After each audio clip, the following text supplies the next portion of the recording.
আদিত্য হাতে কুঠার ধরে জঙ্গলের ভেতরে একটি গাছের সামনে দাঁড়িয়েছিল। তুমি যতই পুরনো গাছ হও না কেন, আমরা হলাম কাঠুরে, আর আমরা তোমায় টুকরো টুকরো করে ফেলবো আর বাজারে খুব ভালো দামে বিক্রি করব। চলো ভাই। এতটা বলে আদিত্য কুঠার চালাতে যাবে, ঠিক তখনই সেখানে অন্য এক কাঠুরে এসে গেল। ও আদিত্যকে উপহাস করে বলল, আরে ভাই থামো থামো থামো, আরে তোমায় কতবার বলেছি আদিত্য, কাঠুরের ব্যবসা ছেড়ে অন্য কোনো ব্যবসা তুমি ধরে নাও। এটা শুনে আদিত্য রেগে গেল আর বলল, কি ফালতু বকছো তুমি? পাগল টাগল হয়ে গেলে নাকি? আরে ঠিকই তো বলছি আমি, তুমি যখন তোমার কাঠ নিয়ে বাজারে যাও, কোনো খদ্দের তোমার কাঠ কেনে না। ক্লান্ত হয়ে তুমি তোমার কাঠ গ্রামেতেই অর্ধেক দামে বিক্রি করে দাও, আর গ্রামের লোকেরাও দয়া করে তোমার কাঠ কেনে, পাছে তুমি না খেয়ে থাকো। আর তুমি যত কাঠ কাটো না, তার অর্ধেকই বাজারে নিয়ে যেতে পারো, কোনো না কোনো বিপদ এসেই যায়। এটা শুনে আদিত্য হতাশ হয়ে গেল। এখন যাই হোক, কিন্তু আমাদের বিশ্বাস আছে যে একদিন না একদিন আমাদের ভাগ্যের তারা অবশ্যই ফিরবে। আরে কিছু মানুষের ভাগ্য কখনো বদলায় না আদিত্য, তাদের তারা খারাপ অবস্থাতেই থাকে। তুমি গরিব ছিলে আর গরিবই থাকবে। হ্যাঁ। অন্য কাঠুরে আদিত্যকে উপহাস করতে করতে সেখান থেকে চলে গেল। আদিত্য কাঠ কাটতে লাগলো। কিছুক্ষণ পর আদিত্য কাঠের আটি বেঁধে গায়ের দিকে ফিরবে, ঠিক তখনই আকাশে কালো মেঘ ছেয়ে গেল এবং হালকা গুড়ি গুড়ি বৃষ্টি শুরু হয়ে গেল। ওহো, বৃষ্টিটাও কি এখন নামতে হলো? আরে কাঠ ভিজে যাবে, আর ভেজা কাঠ বাজারে কেউ কেনে না। আরে কেন নামছো মেঘ দেবতা? তখনই প্রবল বৃষ্টি শুরু হলো। আদিত্য বৃষ্টি থেকে বাঁচার জন্য কোনো আস্তানা খুঁজতে লাগলো। তখনই তার নজর একটি ভাঙা বাড়ির ওপর পড়ল। আদিত্য সঙ্গে সঙ্গে সেই ভাঙা বাড়ির ভেতরে ঢুকে গেল।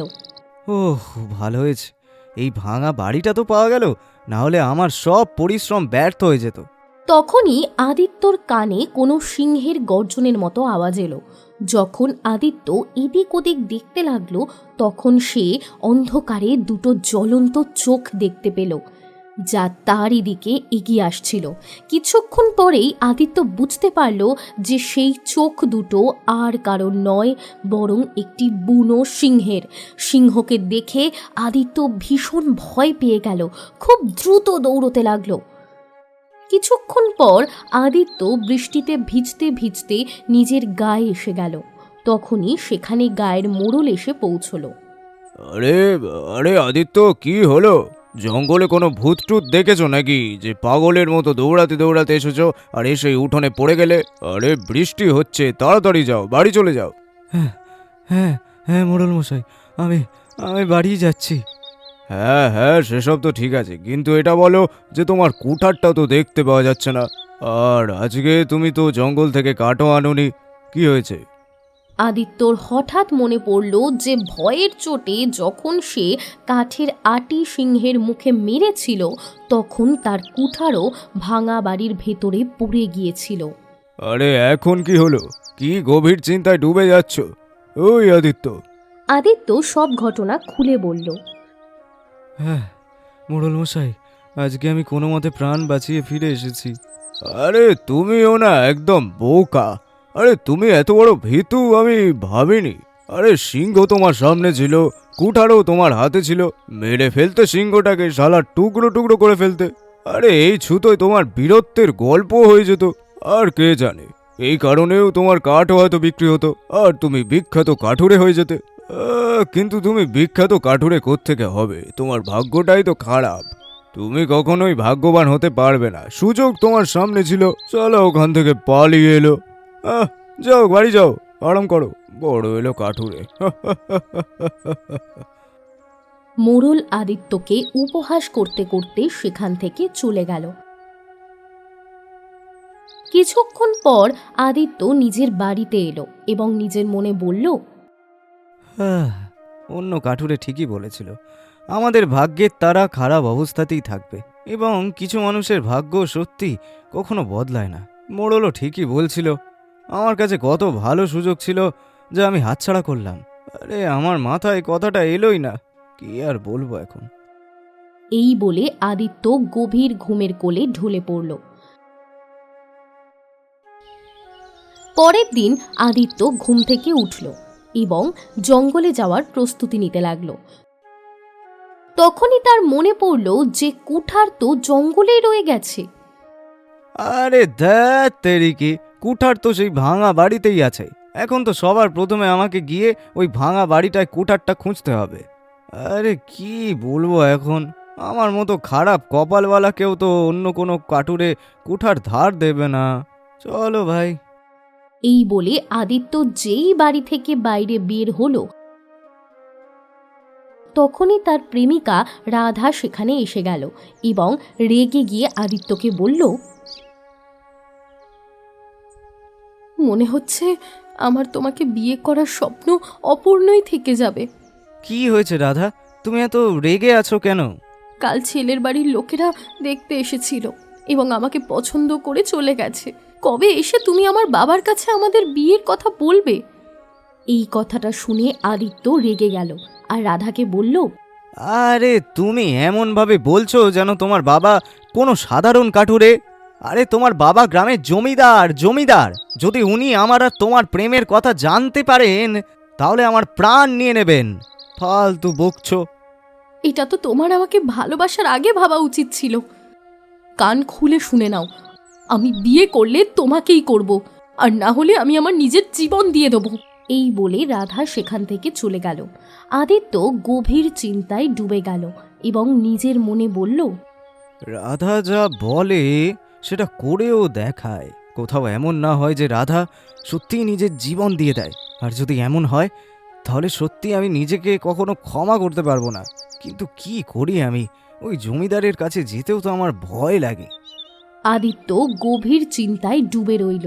তারপর নিজের মনে বলল, হ্যাঁ চলো, এখন যা হবে একদিন না একদিন তো জমিদারকে জানতেই হবে যে তার মেয়ে আমাকে ভালোবাসে। চলো তাহলে আজ আমার আর জমিদারের মধ্যে বোঝাপড়া হয়েই যাক। চলো দেখা যাক। এই বলে আদিত্য সোজা জমিদারের হাভেলির দিকে চলে গেল। আদিত্যকে নিজের হাভেলিতে দেখে জমিদার চমকে গেলেন এবং বললেন, আরে ও খারাপ কপালওয়ালা, তোমার এখানে কি কাজ? আরে তোমাকে তো এই সময় জঙ্গলে থাকা দরকার, তুমি কাঠুরে আর আমার মহলে কি করছো? জমিদার মশাই, আমি আপনার সাথে খুব জরুরি একটা কথা বলতে এসেছি। আরে কি জরুরি কথা? জমিদার মশাই দেখুন, আমি আমি আপনাকে এটা বলছি যে আমি রাধাকে ভালোবাসি। এই শুনে জমিদারের রাগ সপ্তমে চড়ে গেল এবং তিনি রাগত দৃষ্টিতে আদিত্যকে দেখতে লাগলেন। তখনই আদিত্য ঢোক গিলে বলল, জমিদার মশাই, ব্যাপারটা হলো যে রাধাও আমাকে ভালোবাসে। এই শুনে জমিদার রেগে গিয়ে রাধাকে ডাকতে লাগলেন। রাধা সঙ্গে সঙ্গে সেখানে এসে গেল। এ রাধা, রাধা, রাধা, এটা বল, এই ফুটো কপালওয়ালা ছেলেটা যা বলছে সেটা সত্যি? তুই কি সত্যি একে ভালোবাসিস? বল। হ্যাঁ বাবা, আর আমি ওকে ছাড়া বাঁচতে পারবো না। এই শুনে জমিদার হঠাৎ জোরে জোরে হাসতে লাগলেন। জমিদারের হাসিতে রাধা এবং আদিত্য দুজনেই ভীষণভাবে চমকে গেলেন।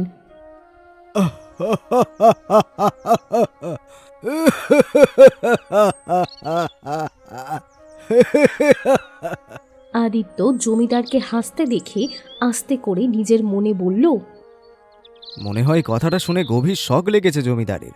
পাগল হয়ে গেছে নাকি? তুমি তো ভাবছো যে আমি পাগল হয়ে গেছি। আরে আমি পাগল নই।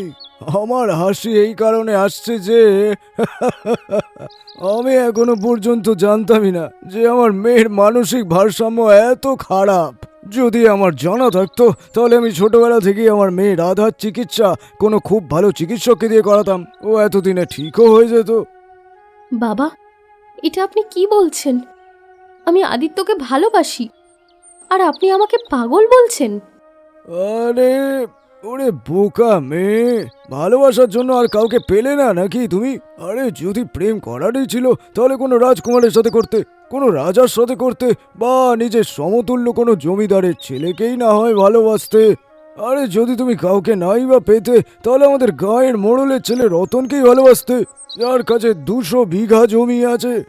আর তোমার ভালোবাসার জন্য জুটলো এই ফুটো কপাল, ভাগ্য পোড়া এই গরিব কাটুরে, যার দ্বারা জঙ্গলে কাঠও কাটা হয় না। যে নিজের পেট ভরাতে পারে না সে তোমার পেট কি করে ভরাবে? হ্যাঁ, জমিদারের কথা শুনে আদিত্যর মুখে বিষণ্ণতা ছেয়ে গেল এবং সে রাধার দিকে তাকিয়ে বলল, আমি তোমার বাবার কথার খারাপ ভাবিনি রাধা। সত্যি বলতে কি, উনি যা বলছেন তা সত্যিই বলছেন। ওনার এক একটা কথা সত্যি।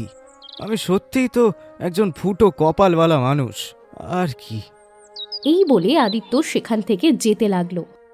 তখনই জমিদারের মাথায় না জানি কি এলো এবং তিনি আদিত্যকে থামিয়ে বললেন, হ্যাঁ, দাঁড়াও আদিত্য, যেতে যেতে একটা কথা শুনে যাও। দেখো, আমি আমার মেয়ে রাধাকে খুব ভালোবাসি, তাই জন্য ওর পছন্দের সম্মান আমি করব। কিন্তু তুমিই বলো, তোমার কাছে না ধনসম্পত্তি আছে না কিছু, তার ওপর থেকে তোমার কপালটা ফুটো।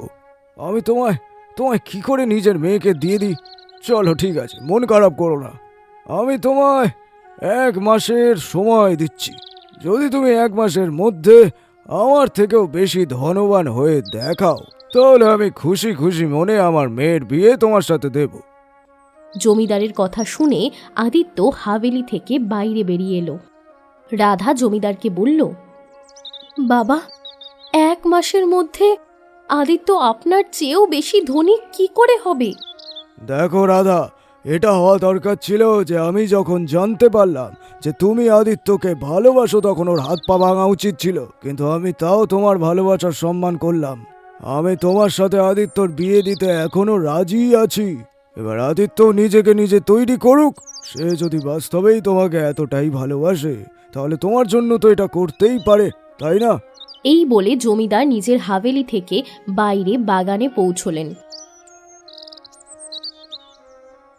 তখনই সেখানে জমিদারের স্ত্রী এসে পৌঁছলেন এবং জমিদারকে বললেন, কি বলছেন আপনি? আপনার তো কাঠুরের হাত পা ভেঙে দেওয়া উচিত ছিল। আপনি তো ওকে 1 মাসের সময় দিয়ে দিলেন। আরে তুমি আমাকে মূর্খ ভেবো না। তুমি রাধার চোখে ভালো করে তাকাওনি, কিন্তু আমি দেখেছি ওর মনে আদিত্যর জন্য সত্যিই প্রেম ছিল। আর আমি যদি আদিত্যকে কিছু বলতাম তাহলে কষ্ট আদিত্যর হতো না, হতো আমার মেয়ের। আমি এই শর্ত আদিত্যর সামনে বুঝে শুনেই রেখেছি। আর আমি জানি 1 মাসের মধ্যে আদিত্য কিচ্ছু করতে পারবে না। আর তারপরে আমরা খুব সহজে রাধার বিবাহ অন্য কারুর সাথে করে দেব, আর রাধা চেয়েও এর প্রতিবাদ করতে পারবে না। এদিকে আদিত্য জমিদারের হাভেলি থেকে বেরিয়ে ঘন জঙ্গলের দিকে এগিয়ে গেল। কিছুক্ষণ পর সে একটা পুরনো গাছের নিচে বসে নিজের মনে বলল, আমি জানি যে জমিদার মশাই জেনে বুঝেই এটা করেছে। আরে 1 মাসের মধ্যে আমি ওর থেকে বড় লোক কি করে হতে পারবো? চলো ভাই আদিত্য, আগে নিজের কুঠারটাকে তো খোঁজ, তারপরে কাঠ কাটা যাবে খন। আমার কাছে তো এতটা ধনসম্পত্তিও নেই যে আজকে সন্ধ্যের খাবার খেতে পারি। আর জমিদার মশাই এটা বলছে 1 মাসের মধ্যে ওনার থেকে বেশি বড় লোক হয়ে দেখাও। এই বলে আদিত্য সেই ভাঙা বাড়ির দিকে ভয়ে ভয়ে চলে গেল। ভাঙা বাড়ির বাইরে দাঁড়িয়ে আদিত্য নিজের মনে বলল, আরে আগে দেখে তো নি, কোথাও এমন না হয় যে আবার সেই কালকের সিংহটা এখানে দাঁড়িয়ে আছে। আদিত্য ভাঙা বাড়ির ভেতরে উকি মারতে লাগলো, কিন্তু সে কাউকে দেখতে পেল না। হ্যাঁ, সে তার কুঠার এবং কাঠের আটি অবশ্যই দেখতে পেল। যেই আদিত্য কুঠার তোলার জন্য এগিয়ে গেল, তখনই একটা জোরে বিস্ফোরণের আওয়াজ হলো। বিস্ফোরণ ভাঙা বাড়ির বাইরে থেকে এসেছিল। আদিত্য ভয় পেয়ে গেল এবং ভয়ে ভয়ে যেই বাইরে বের হলো, সামনের দৃশ্য দেখে সে ভীষণভাবে চমকে গেল। একটি অদ্ভুত ধরনের পাখি, যা পুরো সোনার ছিল এবং রং বেরঙের কিরণে জ্বলছিল, মাটিতে পড়ে যন্ত্রণায় কাতরাচ্ছিল। আদিত্য যখন সেই পাখিটাকে দেখল, আদিত্য সেই পাখিটাকে দেখে অবাক হয়ে বলল, ওরে বাপ রে বাপ, এত অদ্ভুত পাখি তো আমি আমার জীবনে কোনোদিনও দেখিনি। আর এটা তো সোনার, না জানি এটা এই পৃথিবীর কিনা অন্য কোথাও। আদিত্য দেখল যে পাখিটার পা থেকে রক্ত বেরোচ্ছিল। তার উপর তার দয়া হলো এবং সে দৌড়তে দৌড়তে পাখিটার কাছে গেল এবং বলল, আরে রে রে রে রে রে রে রে, এর পা থেকে তো রক্ত বেরোচ্ছে। ও হো হো হো হো। আদিত্য এদিক ওদিক দেখতে লাগলো এবং ঝোপঝাড় থেকে একটা পাতা ছিঁড়ে সেটা পিষে পাখির ক্ষতের ওপর লাগালো। কিছুক্ষণ পরেই পাখির পা থেকে রক্ত বেরোনো বন্ধ হয়ে গেল। পরের মুহূর্তেই পাখিটা নিজের ডানা ঝাপটালো এবং উঠে বসলো। তারপর সে মানুষের গলায় আদিত্যকে বলল, বাহ, তুমি তো কামাল করে দিলে। তুমি কি করে জানলে যে কোন পাতাটা লাগালে ব্যথা ঠিক হয়ে যেতে পারে? পাখির মুখ থেকে মানুষের গলা শুনে আদিত্য ভীষণ ভয় পেয়ে গেল। আরে আরে, আমায় দেখে ভয় পেও না, আমি তোমার কোনো ক্ষতি করব না। আরে ক্ষতি করবে না? আরে পাখি, তুমি তো মানুষের মতো কথা বলছো। না জানি তুমি কে। কোথাও আমি কোনো রাক্ষসের সাহায্য তো করে দিইনি যে এখন রং বেরঙের কিরণের সাথে রূপ পরিবর্তন করে রাক্ষস হয়ে যাও, হ্যাঁ? এই বলে আদিত্য আকাশের দিকে তাকিয়ে বলল, হে ভগবান, আমি কোনো রাক্ষসকে সাহায্য করে ফেলিনি তো? আরে রাক্ষসে পরিবর্তন হয়ে গিয়ে আমাকে মেরে ফেলবে। হে ভগবান, আমাকে বাঁচাও, বাঁচাও। আরে আরে, ফালতু কথা বন্ধ করো, আমার কথাটা শোনো। আমাকে দেখে ভয় পাওয়ার কোনো দরকার নেই। তুমি আমাকে জানো না, আমি এমন একটা রহস্য জানি যা কেউ জানে না। শোনো, আমার সাথে বন্ধুত্ব করে নাও, তোমার ভাগ্য একদম পরিবর্তন হয়ে যাবে, বুঝলে? পাখির শেষ কথাগুলো কানে পড়তেই আদিত্য পাখিকে বলল, কি বলছো? সত্যি আমার ভাগ্যের তারা তোমার সাথে বন্ধুত্ব করলে বদলে যেতে পারে? হ্যাঁ হ্যাঁ, কেন নয়। সবার আগে আমাকে নিজের বাড়ি নিয়ে চলো। আচ্ছা দেখো, তুমি সোনার তৈরি। আমি যদি তোমাকে নিজের গ্রামে নিয়ে যাই তাহলে লোকের মনে লোভ চলে আসবে। আরে গ্রামের লোভী লোক আমার বাড়িতে হামলা করে দেবে, আর হতে পারে তোমাকে আমার কাছ থেকে ছিনিয়ে নিয়ে গিয়ে কোনো রাজা টাজাকে দিয়ে তার পরিবর্তে পুরস্কার চাইবে। হ্যাঁ। ও, তার মানে তুমি লোভী নও। আরে বন্ধু, আমি যদি লোভী হতাম তাহলে একজন সামান্য কাঠুরে হতাম না, তাই না? তুমি নিজেকে সামান্য কাঠুরে বলো না, অদ্ভুত কাঠুরে বলো। তুমি একটা সোনার পাখি দেখলে, কিন্তু তোমার মনে লোভ এলো না। তুমি তার সাহায্য করলে, আর এখন যখন সেই পাখি তোমার সাথে বন্ধুত্বের কথা বলছে, তো তুমি ভয় পাচ্ছ যে ওই পাখিটাকে কেউ যেন কোনো ক্ষতি না করে। তুমি আমাকে নিজের বন্ধু বলেছো, বিশ্বাস করো। আমাকে লুকিয়ে জঙ্গল থেকে নিয়ে চলো। যদি জঙ্গলে কারোর নজর আমার ওপর পড়ে যায়, তাহলে তোমার কথা প্রমাণ হয়ে যাবে। হতে পারে যে কেউ আমাকে ধরে নিয়ে চলে গেল অথবা মেরে ফেললো। আদিত্যর এখন পাখিটার ওপর মায়া হলো। সে আস্তে করে বলল, ঠিক আছে, রাত্রিরের অন্ধকার হতে দাও, তারপর আমি তোমাকে আমার বাড়িতে নিয়ে যাব, ঠিক আছে? রাতের অন্ধকার হতেই আদিত্য চুপিসারে সেই পাখিটাকে নিজের বাড়ি নিয়ে এলো। পাখিটা আদিত্যর বাড়ি দেখে গম্ভীর গলায় বলল, ও, তোমার অবস্থা তো সত্যিই খুব খারাপ বন্ধু। আরে বন্ধু, তুমি তো কিছুই জানো না। এই গোটা গ্রাম না আমাকে বলে ফুটো কপালওয়ালা। আমার ভাগ্যের তারা তো সবসময় খারাপ অবস্থাতেই থেকেছে, কি আর বলি। এই শুনে পাখিটা কিছুক্ষণ চুপ রইল এবং গম্ভীর গলায় বলল, তাহলে তো তোমার বিয়ে হওয়াও খুব মুশকিল, কারণ যার নামের পাশে খারাপ ভাগ্য লেখা তাকে নিজের মেয়ে কেউ দিতে চাইবে না। সে তো ঠিক, যদিও তুমি পাখি কিন্তু কথা বলো একদম মানুষের মতো। আরে আমিও কত বোকা দেখো, তুমি তো মানুষের গলাতেই কথা বলছো। কি আর বলবো, যাকগে কি বলবো বন্ধু, আমার গল্পটা অনেক বড় এবং খুব দুঃখের গল্প। আদিত্য তাকে আজকের সব ঘটনা বলতে বলতে বলল, আর জমিদার শর্ত রেখেছেন যে 1 মাসের মধ্যে আমাকে তার চেয়ে বেশি ধনবান হতে হবে। এখন তুমিই বলো যে আমি 1 মাসের মধ্যে ওই জমিদারের থেকে বেশি ধনবান কি করে হব? উনি না খুব চালাকি করে চাল চেলেছেন, এমন চাল চেলেছেন যে সাপও মরে যায় আর লাঠিও না ভাঙে। ঠিকই বলেছ, জমিদার সত্যি খুব চালাক। ওরা দুজন অনেকক্ষণ ধরে কথা বলতে লাগলো, কিন্তু ওরা জানতো না যে জমিদার ওদিক দিয়ে যাচ্ছিলেন। আদিত্যকে কারোর সাথে কথা বলতে দেখে তিনি চমকে গেলেন এবং দরজার পাশে দাঁড়িয়ে নিজের মনে বললেন, আরে, এত রাতে আদিত্য এই শালা কার সাথে কথা বলছে? যতদূর আমি জানি আদিত্যর তো গ্রামে কারুর সাথে কোনো বন্ধুত্ব নেই। হ্যাঁ, আমিও কতটা মূর্খ, ওর সাথে আবার বন্ধুত্ব কে করবে? ফুটো কপালওয়ালার সাথে বন্ধুত্ব কেই বা করবে? এই বলে জমিদার সঙ্গে সঙ্গে দরজা খুলে দিলেন।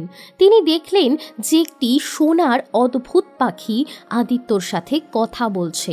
এটা দেখে তিনি ভয় পেয়ে গেলেন। বাপরে, এ আমি কি দেখছি আদিত্য? হ্যাঁ, একটা বিচিত্র পাখি, তাও আবার সোনার, তোমার সাথে মানুষের মতো করে কথা বলছে। আরে বাইরে বের করো এটাকে, এটা কোনো রাক্ষস হতে পারে। আরে বাইরে বের করো এটাকে, বাইরে বের করো। জমিদার মশাই, এই ব্যাপারে কাউকে কিছু বলবেন না। দেখুন, এটা আমার বন্ধু, আরে এ কারোর কোনো ক্ষতি চায় না। আর হ্যাঁ, এ কোনো রাক্ষস নয়, এই আমার ভাগ্য পরিবর্তন করতে চলেছে। ও, বুঝলাম। তো তুমি তাড়াতাড়ি ধনী হওয়ার জন্য কোনো কালো শক্তির সাহায্য নিয়েছ, আর সেই কালো শক্তির মাধ্যমে তুমি আমাকে রাস্তা থেকে সরাতে চাও, বা হয়তো তুমি কোনো সিদ্ধির মাধ্যমে এই পাখিটাকে বেঁধে নিয়েছো, যাকে বিক্রি করে তুমি আমার চেয়ে বেশি ধনবান হবে আর আমার মেয়েকে বিয়ে করে নেবে। কিন্তু কান খুলে শুনে নাও আদিত্য, আমি তোমাকে কোনোভাবেই সফল হতে দেব না। এই বলে জমিদার পাখিটার দিকে ঝাঁপিয়ে পড়লেন। পাখিটা সঙ্গে সঙ্গে আদিত্যর কাঁধে বসে পড়ল। চলো আমার সাথে। কিন্তু কোথায়? তোমার ভাগ্য এবার বদলাতে চলেছে। সবার প্রথমে জঙ্গলে চলো, তারপরে আমি তোমাকে রাস্তা বলবো যে কোথায় যেতে হবে। আমাকে বিশ্বাস করো, চলো। আদিত্য সঙ্গে সঙ্গে পাখিটাকে নিয়ে দৌড়তে লাগলো। জমিদারও তার পিছনে দৌড়লেন, কিন্তু আদিত্যর গতি জমিদারের চেয়ে অনেক বেশি ছিল। কিছুক্ষণ পরেই আদিত্য রাতের অন্ধকারে জঙ্গলের গভীরে বেরিয়ে গেল এবং একটা পুকুরের ধারে হাঁপাতে হাঁপাতে বসে গেল। আরে বাপরে, এত জোরে আমি কখনো দৌড়াইনি। যখন ভাঙা বাড়িতে আমার সামনে সিংহ এসেছিল তখনও নয়। এমনটা কেন? আরে, যখন সিংহ আমার সামনে এসেছিল তখন আমার প্রাণের ঝুঁকি ছিল, কিন্তু আজ যে রাগে তোমার ওপর জমিদার ঝাঁপিয়ে পড়লেন, আমার তো মনে হলো উনি কোথাও না তোমার গলাটাকেই মটকে দেয়। তোমার জন্যই আমি এত তাড়াতাড়ি দৌড়েছি। তোমার দৌড়ানো ব্যর্থ যাবে না। আরে এবার বলো, আমার ভাগ্য কি করে বদলাতে পারে আসল কথাটা? হ্যাঁ, তো শোনো, এখান থেকে কিছুটা দূরে একটা গুহা আছে যেটা সবসময় বন্ধ থাকে। সেটা একটি জাদুকরি গুহা। তার ভেতরে কোনো প্রাচীন রাজার গুপ্তধন লুকিয়ে আছে। আমি জানি ওই গুহাটা কোথায়। কি বলছো? কিন্তু তুমি কি করে জানলে? আরে, তোমার এতে কি দরকার যে আমি কি করে জানি কি জানি না? আমি তোমাকে গুহা অব্দি পৌঁছাতে পারি, ব্যাস। পাখির কথা শুনে আদিত্য গভীর চিন্তায় ডুবে গেল। কিছুক্ষণ পর সে তার দিকে তাকিয়ে বলল, আমাদের বন্ধুত্ব খুব তাড়াতাড়িই হলো, আর এই সমস্ত ঘটনাগুলো খুব তাড়াতাড়িই হলো। আমি তো তোমাকে জিজ্ঞাসা করতে ভুলেই গেছি যে তুমি কোথা থেকে এসেছো, আর তুমি মানুষের মতন করে কথা কি করে বলতে পারো, বলো? এই শুনে পাখিটা উদাস হয়ে গেল এবং বলল, ওহো, ব্যাস এটাই তো আমি চাইলেও তোমাকে বলতে পারবো না। ভেবে নাও যে আমার উপর এক ধরনের অভিশাপ আছে। আমি যদি আমার সত্যিটা বলে দিই তাহলে আমি জ্বলে পুড়ে ছাই হয়ে যাব। তাহলে ঠিক আছে বন্ধু, থাক। আমি আমার চোখের সামনে আমার বন্ধুকে জ্বলে পুড়ে যেতে তো দেখতে পারি না। আমার জন্য এতটুকুই যথেষ্ট যে তুমি মন থেকে খুব ভালো আর কারোর ক্ষতি চাও না। খুব ভালো, খুব ভালো। এবার বলো, একদিক থেকে যে তুমি বলছো যে ওই গুহার মধ্যে একটি গুপ্তধন আছে, আর অন্যদিকে এটাও বলছো যে গুহা বন্ধ আর ওটা নাকি জাদুকরি গুহা, তো বন্ধু, আমি ওই গুপ্তধন অবধি পৌঁছাবো কি করে এটাও তো বলে দাও। আরে কোনো মানুষ যদি ওই গুহার সামনে যায় আর যদি ওটা খুলতে চায়, তো ওই গুহা মানুষটাকে খুব কঠিন প্রশ্ন করে।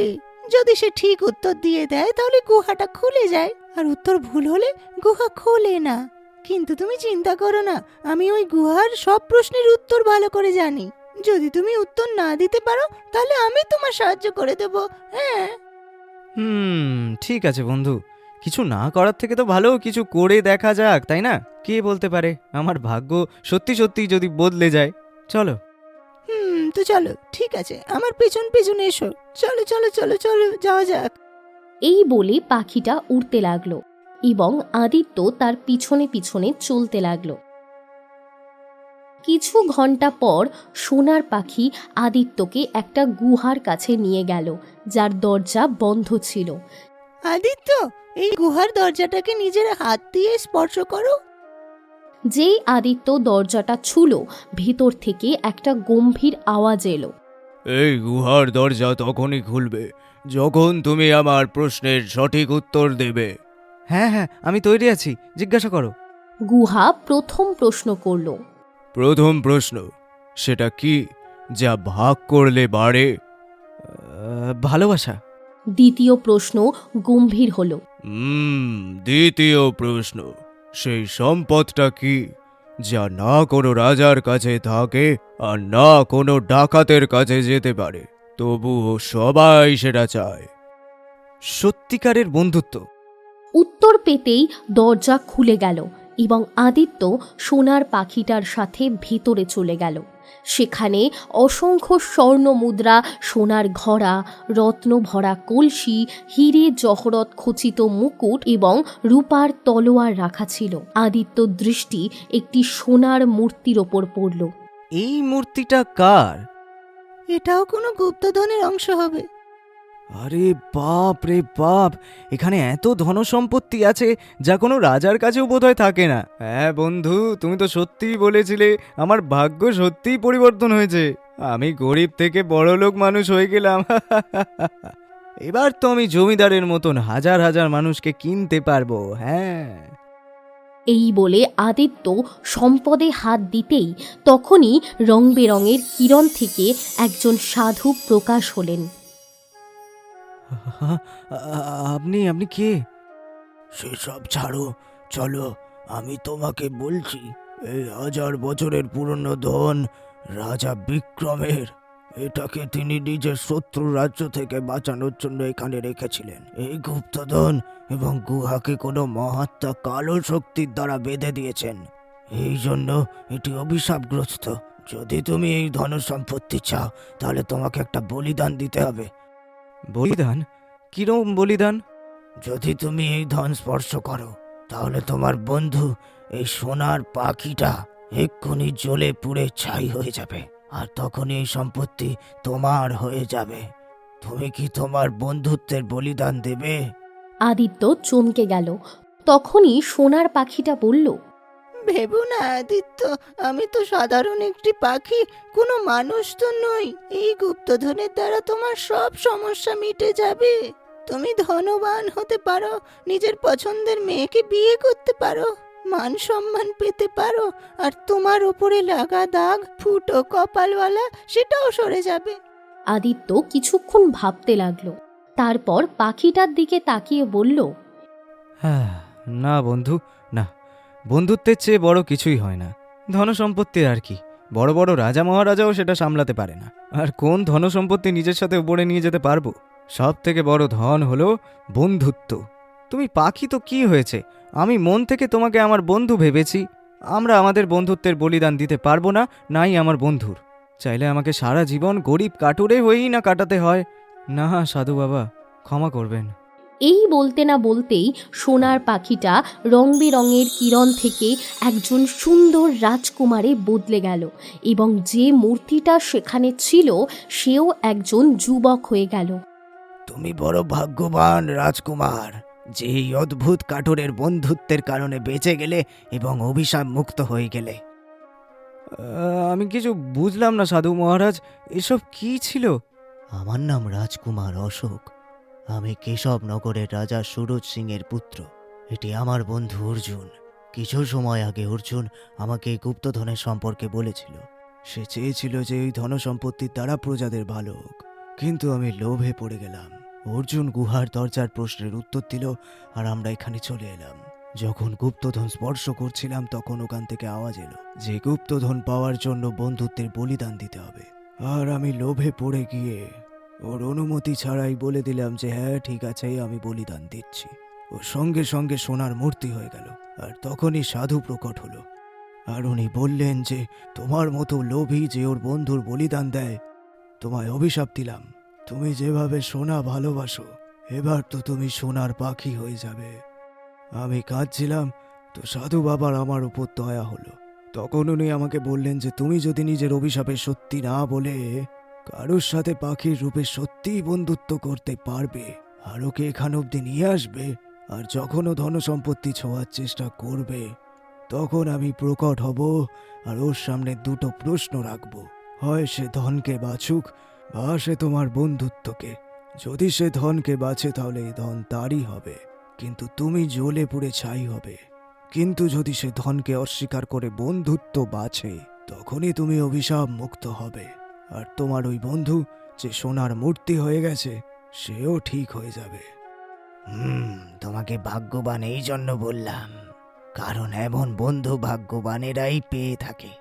আদিত্য হাসতে লাগলো। এই গুপ্তধন তোমার আদিত্য, তুমিই রাখো। আমার পুরো ধনসম্পত্তি চাই না, আমাকে শুধু এইটুকু দিয়ে দাও যাতে আমি জমিদারের থেকে বড় লোক হয়ে যেতে পারি, আর বাকি তুমি জমিদারের কাছে গিয়ে আমাদের বিয়ের কথা বলো। রাজকুমার, তুমি কি এটা করবে? হ্যাঁ হ্যাঁ, কেন নয়। আরে ভাই, আমরা সারা জীবন বন্ধু থাকবো। আর আমিও। আরে ভাই, আমাদের বন্ধুত্ব ইতিহাসে উদাহরণ হয়ে থাকবে, উদাহরণ। সাধু হাসতে হাসতে রং বেরঙের কিরণে উধাও হয়ে গেলেন এবং রাজকুমার সম্পদের বড় অংশ নিয়ে মহলে চলে গেলেন। উনি আদিত্যকেও অনেক সম্পদ দিলেন। তারপর তিনি জমিদারের হাভেলিতে পৌঁছলেন। আরে রাজকুমার, আপনি? রাজকুমার জমিদারকে সব ঘটনা বলতে বলতে বললেন, এসব আপনার চেয়ে অনেক বেশি ধনী, একে প্রত্যাখ্যান করা আপনার ভুল হবে জমিদার। ঠিক আছে, ঠিক আছে, আমাকে ক্ষমা করে দিন। আমি জানতাম না যে পাখির রূপে আপনি আছেন। আমি খুব বড় ভুল করেছি। আমি আমার মেয়ে রাধার বিবাহ আদিত্যর সাথে দিতে রাজি আছি। আমার ওকে নিজের জামাই বানাতে খুব খুশি হবে। হ্যাঁ হ্যাঁ। রাজকুমারের আদেশেই আদিত্য এবং রাধার বিয়ে সম্পন্ন হয়ে গেল। এইভাবে একজন অদ্ভুত কাঠুরে ধনবান হলো এবং একজন ভাগ্যবান রাজকুমারের সাথে তার বন্ধুত্ব হলো। এরকম আরও গল্প দেখার জন্য এই চ্যানেলটিকে সাবস্ক্রাইব করুন। ধন্যবাদ।